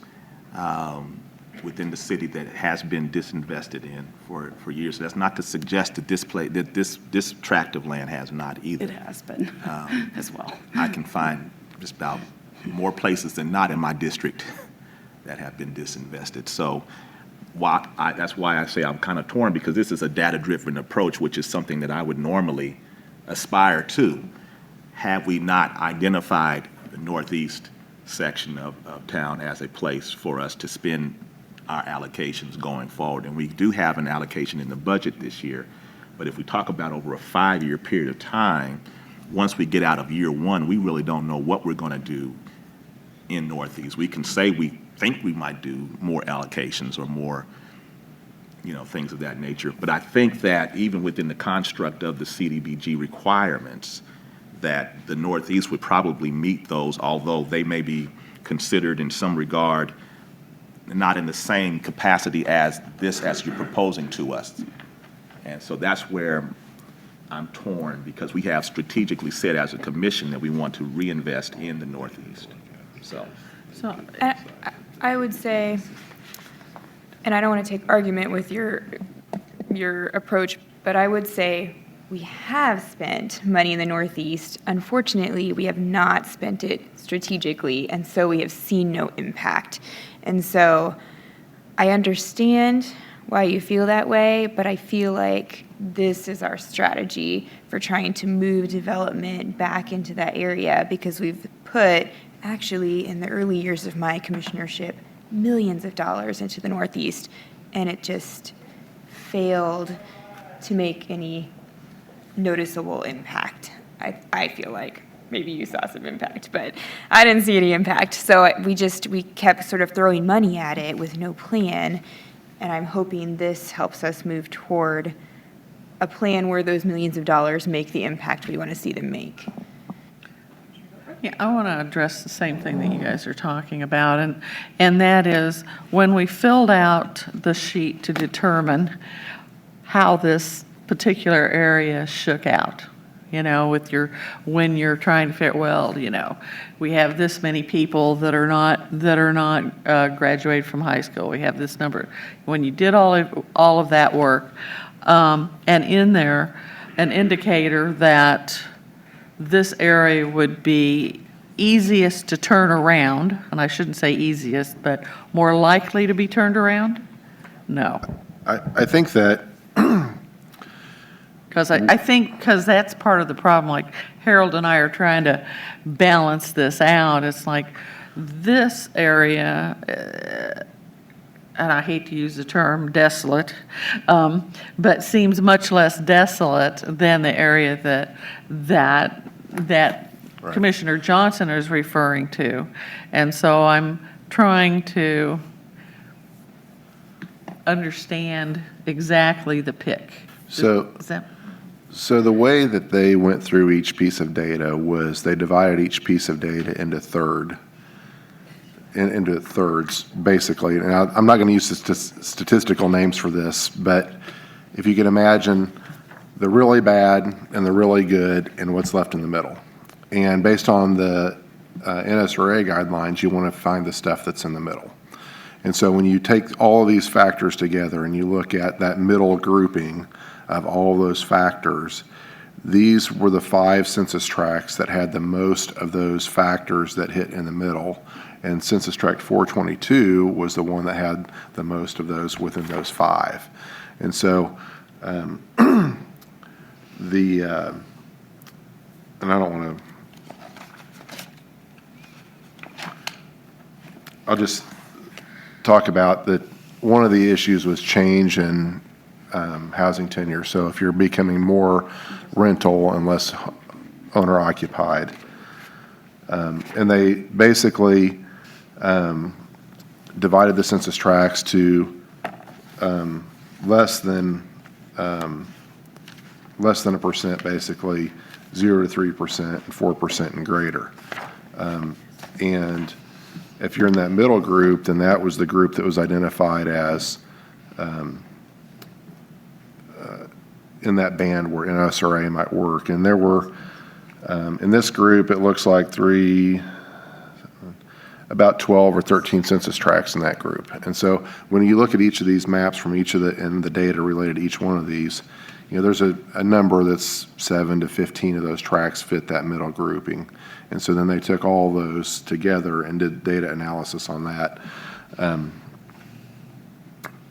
And it is data driven. I can't tell you that it's right or that it's perfect, but it is what the data shows should best represent what HUD wants out of this program. Now, we can debate whether what HUD wants out of the program and what we need as a community out of the program are the same thing, but if we want to have a chance to do that, we thought this was the best way to do it. And the students did this as part of one of their final classes. And so we didn't have to pay for the research that went into it, and we got the benefit of a leading expert in the nation on housing policy to help them with their research. So that's kind of the methodology that went into this, and if anybody wants to go through the data in more detail, we could do that. But it's we were all, quite frankly, a little bit surprised about where this came out and what data was important. None of us picked the data set that would lead us to this answer correctly from the beginning, so including the professor. I appreciate just the clarity that part of the reason this was chosen is just because it meets HUD's guidelines, not necessarily because we say it's the neediest tract or the one we want to, it just happens to fit their sort of checklist, which I think is important to recognize.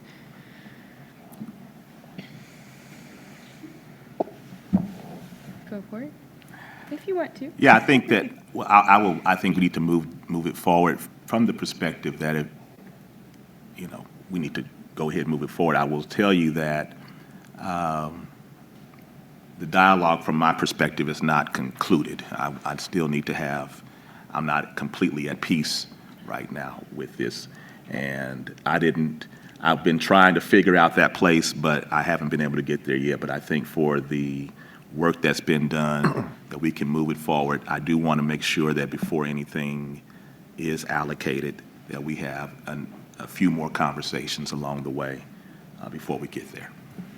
So with that, I'll move it for approval. Commissioner Bynum, did you have another question? Just to clarify again, staff believes pursuing NRSA is a good way to move forward, possibly with CDBG, possibly without.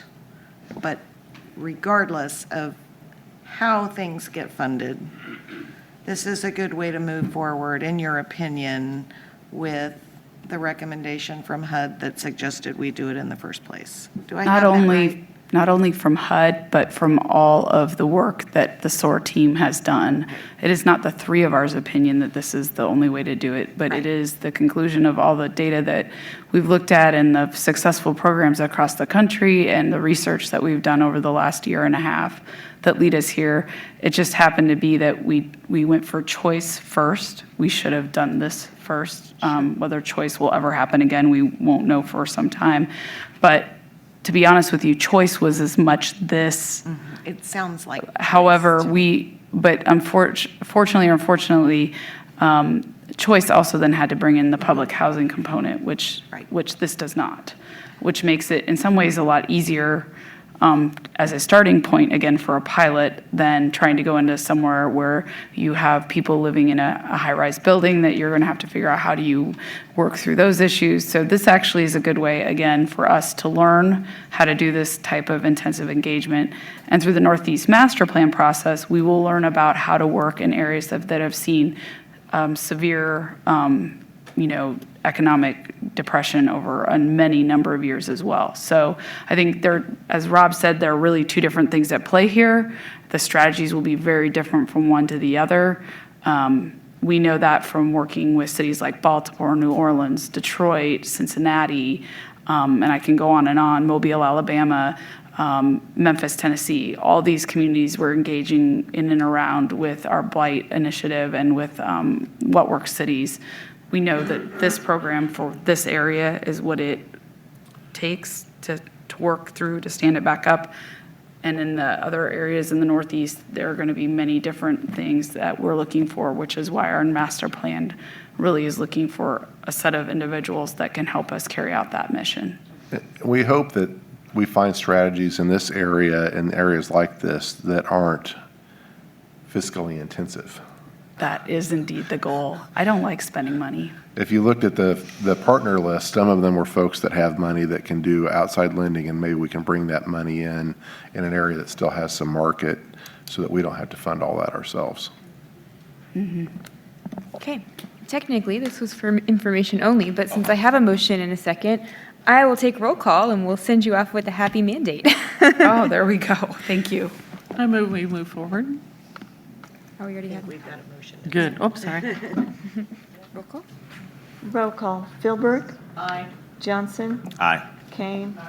Bynum. Aye. Markley. Aye. Thank you, guys. And we are on to our blue sheet item at this point, which is regarding the transit service to the new Amazon Fulfillment Center, and Justice has been patiently waiting to present this item.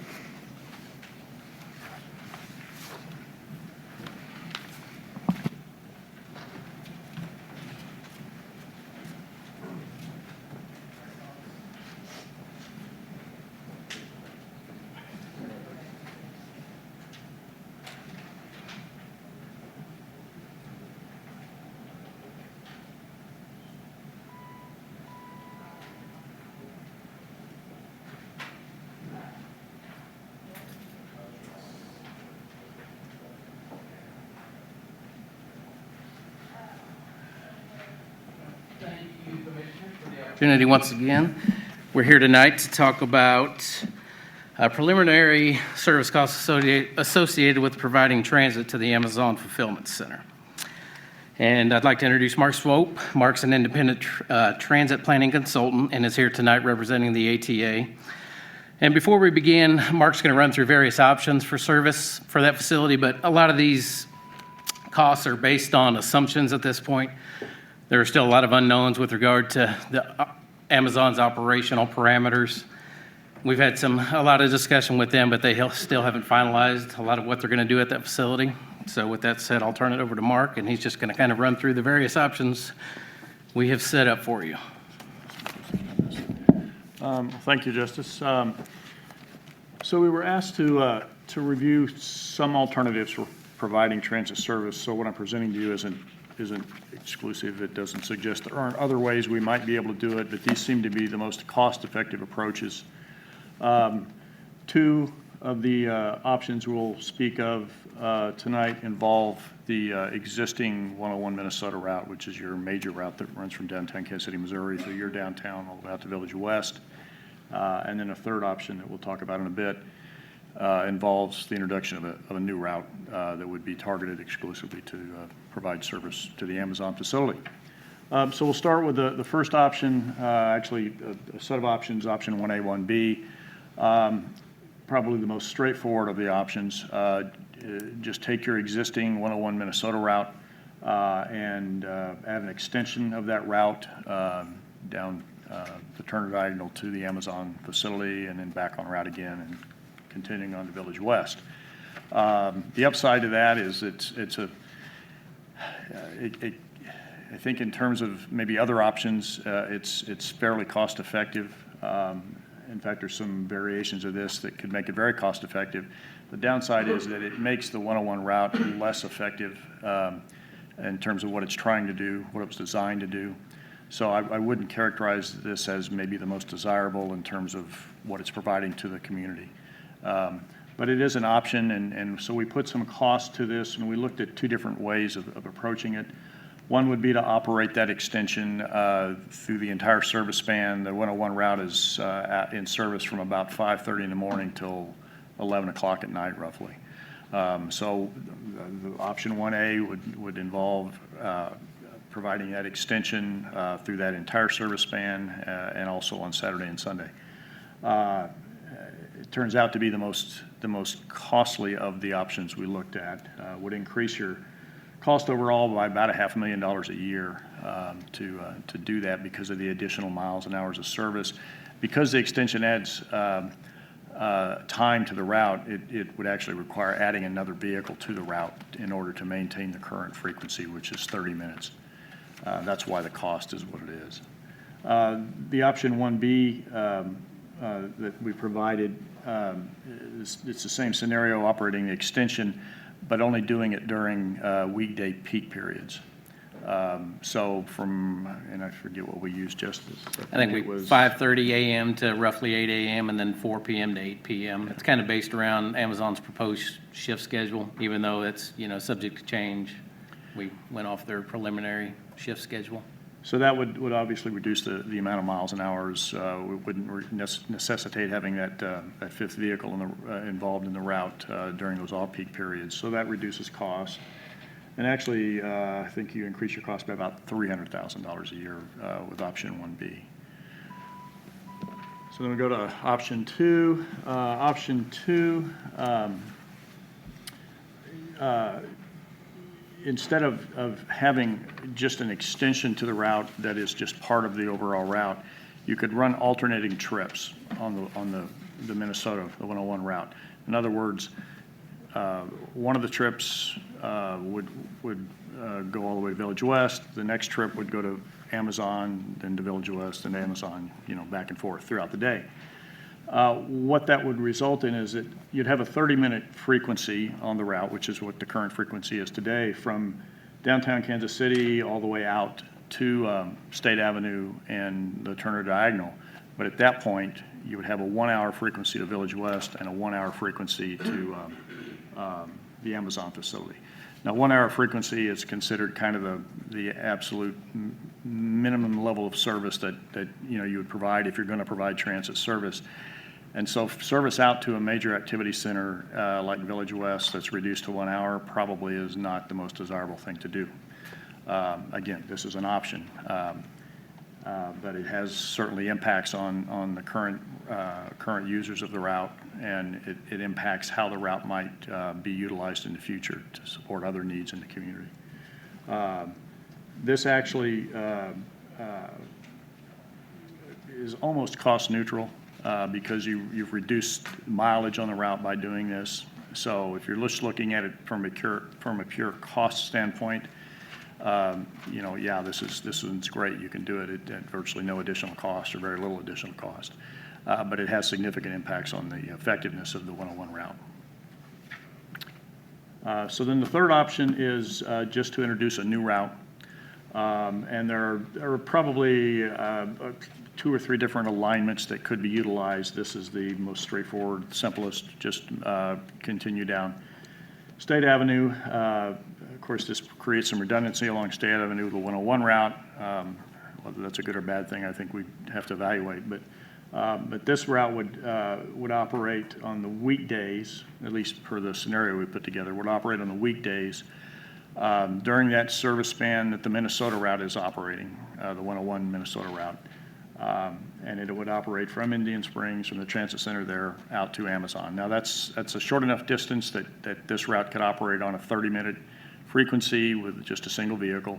That mirrors what the 101 route operates at today along State Avenue, 30-minute frequency. So this would connect well with the State Avenue route as, in addition to all the other, or most of the other routes in your system from Indian Springs.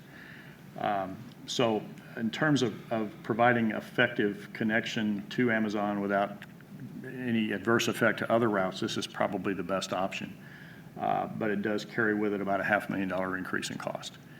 I should add that on the weekends, the way the scenario is structured, we would resort back to the adding that extension to the 101 to provide the Saturday and Sunday service to Amazon. And the reason for that is because this is such a short route and you can make the full round trip in 30 minutes. If you operated this on Saturday and Sunday, you would have a 30-minute service when all you've got on Minnesota is a 60-minute service. So there would be alternating trips where there would be nothing to connect to and really little point in having a route other than maybe serving people that would live along State Avenue. So in order to avoid that kind of waste of resource, we'd resort back to the extension of the Minnesota route on Saturday and Sunday. Now, there are certainly other options that could be explored. These options, as Justice mentioned, are fairly high level. There obviously is a lot more analysis that needs to go into this before any decision is made. And again, there may be some other alternatives we might want to explore. These seem to be the most reasonable. Commissioner Bynum? I had a couple questions, starting with on the various options, the chart here, current Route 101, and then below it, additional MH. Miles and hours, sorry. Miles Yep, an hour. miles an hour of service. That's how we estimate cost on these. How many miles of service, how many Okay, miles so- is the bus running, how many hours is it out So there? that's how we're getting our cost estimate. Okay. So we have 8 or 16 hiring dates coming during the month of June, 2 in each commission district. Aren't we going to know more once those are done about where the workers live? And how Right, they're yeah, gonna get and that's to work? ongoing, and I've got a conference call with Amazon on Wednesday to get some more firm details with regard to operational parameters. The issue is, we're bumping up against the deadline real fast. They've told me kind of a proposed early to mid-summer opening. So you're in the Sure. late July, August timeframe, and we're into May almost Well, already. I understand that. What you're asking is probably the big unknown at this point. To really evaluate these alternatives, we need to have some information about where people are coming from that are going to be working here. And doesn't ATA have access to, like, even if it's just to fill in a gap until we expand something because we know where the workers live and what transit needs they have, doesn't ATA and possibly even UG have access to the flex vehicles, the bridge vans, and the other items that could be used to transport folks from a community college down to Amazon? I guess I'm just asking, are there gap-filling activities Yeah, by there way are of some transit temporary that things could we be could put in done? place until we figure out exactly what Amazon is gonna look like. And Justice, the route that swings through KCKCC, is that the 101? Yes, there's It 2 is. routes there, it's the Okay. 101 and the 116. This would be the 101 serving Amazon also. Commissioner Kane? Yeah, I'm the one that brought up about having a bus station by Amazon. And I don't believe staff anticipated the cost that this was going to have, and I didn't know that, Commissioner Bynum, about there being some sort of gap, something to fill the gap, because I don't think Amazon I don't know for a fact, but I don't think they operate on every 4 hours or every 8 hours. It kind of depends on the flow, the time of year, and stuff like that. So I wouldn't want to make a decision, and I didn't even think about a decision until we get more information from them, maybe use this gap thing or whatever it is, and then come back and say, okay, we need a specified bus for this particular location. That's just my opinion. I just don't think we know what we need. Sure. And Is my yeah, point. we really don't until they give us some more firm details. We could put a temporary solution in place. There are still going to be costs associated with that temporary solution. They won't be of this magnitude. But until we get that firm operational parameters from Amazon, we won't know exactly what time the shift structure is, when they begin, when they start, when folks would need to be picked up or taken to work. Commissioner Philbrook. I know you guys have probably thought about all of these things ad nauseum, but I guess another question I would have as far as an extra bus, what are the chances of just using the 101 most of the time, and then at the appropriate times for shift change, if they have it set up that way, use another bus that we park up at KCK Community College, and use that as the extension bus at appropriate times. Just asking. Yeah, there, as I said, I think on the front end of this, there are a lot of different alternatives that we could look at. I think what we're after is, what's the most cost-effective thing we can do that's going to serve the need. I think the problem we have right now is we're not real clear about what the need is. And so it's hard to say what the most cost-effective approach is. These are some real straightforward approaches that involve existing services, or in one case, starting a new fixed route service. Those are easy to get your hand around and understand, but they may not be the most cost-effective way to do it. I think once you know more about what Amazon, how they will operate, when their shifts are, how many people are going to be coming and going at various times of the day, then we can really sit down and evaluate this and make some determination about what is the most cost-effective thing to do. And it may not involve a fixed route service. It may be something that's flexible, that is just out there when it needs to be out there. That we do this in other parts of the metro. It's not like it's something new to us and we don't know how to operate that approach.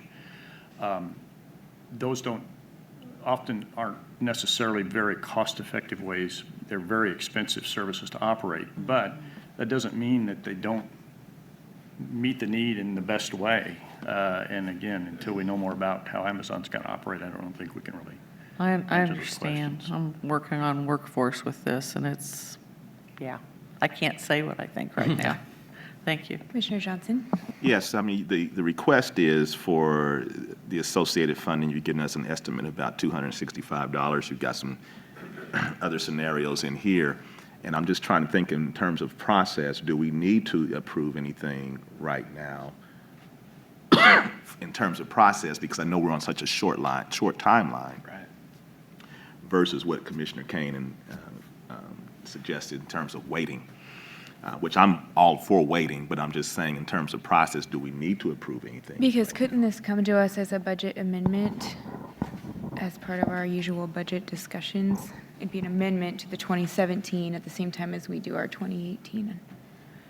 Yeah, the time frame. So Amazon will open about the time that you guys are recommending the budget. So it's going to be right at So the same. we'd have to do a stopgap until we had that. Right, we'd have to have approval. something in place. If it's just an enhanced shuttle from either the junior college or our 47th Street Transit Center, something in place based around, their peak hours, that would just be a stopgap until we can better plan either a route or some flexible type service to serve that facility. Well, I just wanted to clarify, because I appreciate the effort and the analysis, and it's important that we do know the costs of the various options that we have, and I would not want you to think that I wouldn't be supportive of improving transit to jobs. because we do that now with our routes and the improvements that we're making, trying to take workers to KU and into Fairfax. And so I'm appreciative of that. I just wonder if we aren't a little bit ahead of knowing what we really need. But you all are the experts. Well, I think we were asked as staff to look at how we would provide this service. So that's why we're here tonight, because it does open before we get through budget, unfortunately. So the stars are not aligning easily on this.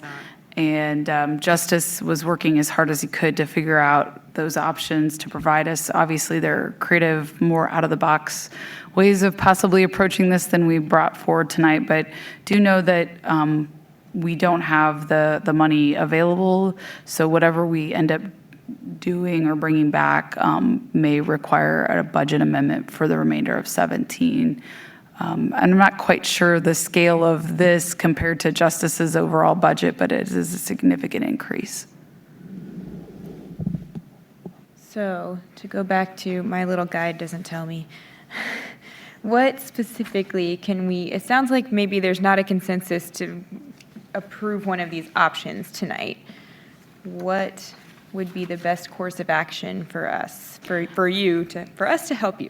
Yeah, I think with the direction that you've given so far, I think they have some opportunities to go back and try and make some refinements. But then I guess the other thing is there a kind of a cost threshold you're not interested in exceeding that you might give us some guidance? But if there isn't, then we'll go back, see what else we can figure out, and come back to you maybe next month, maybe in June. Yeah, I think ideally, if you could present to us a stopgap or a couple of stopgap options, and then an idea of maybe what that 2017 budget amendment that would be proposed as part of the budget would look like, so we can see this is what we could do to get us through July, and then this is what we think the proposal is going to look like in July. I think that is probably what we I would say the only thing is that I know that I'm not for option 2. Right. Other than that, I think, in my mind, the point of presenting these options as opposed to any other options we might have presented was just provide some context.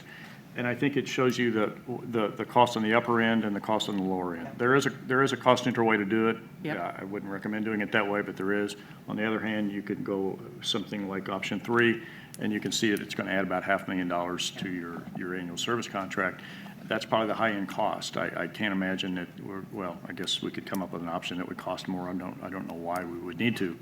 But there's likely something in between cost neutral and $500,000 that perhaps meets the need. And as we know more about what Amazon is how they're going to be operating, we can maybe get to zero in on that. So it sounds like, so does it sound like to you, Commissioner, that basically they're wanting to know that we're behind them, that they need to continue figuring it out? And the come other thing back? it might be nice to know when you come back is how long do we have to operate an option? Are we going to be locked in for a year if we realize we have 3 riders? You know, what does that look like, and how will we analyze that, and at what point will we make a decision whether we've chosen the right option or not? I know we kind of went through that with that Rosedale route, and it was going well, and then the apartment complex closed, and we said, well, it doesn't make sense anymore. So I think laying out that timeline for us as well, to give us an idea of how we're going to decide whether we made the right choice would be helpful. Yeah, I'd be hesitant at wanting to sign a year contract, even not knowing anything. Does that give you enough guidance to work with? Yeah.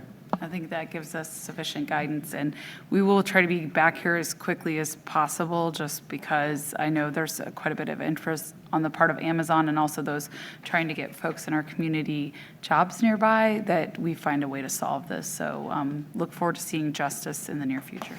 We'll try to get you on the earlier part of the agenda next time, okay? That was our final item on the agenda, so we are adjourned. Thank you. Sure.